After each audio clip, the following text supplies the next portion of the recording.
हिगलगंज विधानसभा के बरुनहाट इलाके में नरेंद्र मोदी पुतला जलाया गया है।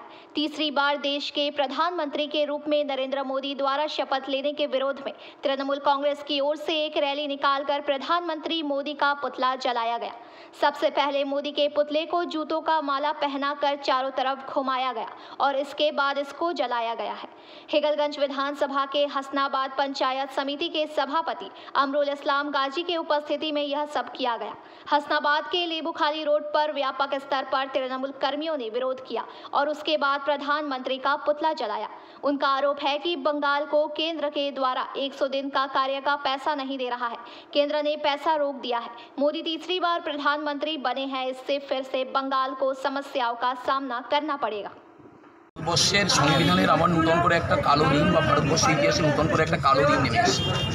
কারণ যে প্রধানমন্ত্রী যিনি 10-10টি বছর ভারতবর্ষের প্রধানমন্ত্রী হিসেবে ছিলেন এবং তিনি সম্পূর্ণভাবে ব্যর্থ এবং শুধু তিনি বাংলা না সমগ্র ভারতবর্ষের বিরোধী কণ্ঠকে হত্যা করার চেষ্টা করেছেন, গণতন্ত্র হত্যাকারী, সংবিধান হত্যাকারী নরেন্দ্র মোদী। সেই জন্য আজকের দিনটাকে আমরা কালো দিন হিসেবে পালন করছি। দেখুন, মানুষ মা মাটি মানুষের সঙ্গে আছে, দিদি মমতা বন্দ্যোপাধ্যায়ের সঙ্গে আছে, উন্নয়নের সঙ্গে আছে।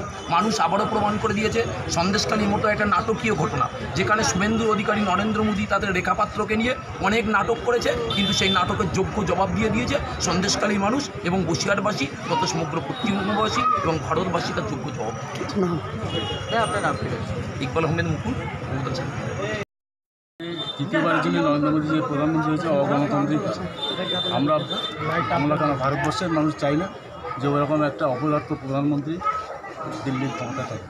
আমরা ওর দ্রুত অপসারণ চাই, তাই আমরা প্রতিটা দলের থেকে করেছি। তারা কোথায়? বাংলা চৌমাথায়। আপনার নাম কি? Ananta Gopal Das. Bureau report, PBTV news.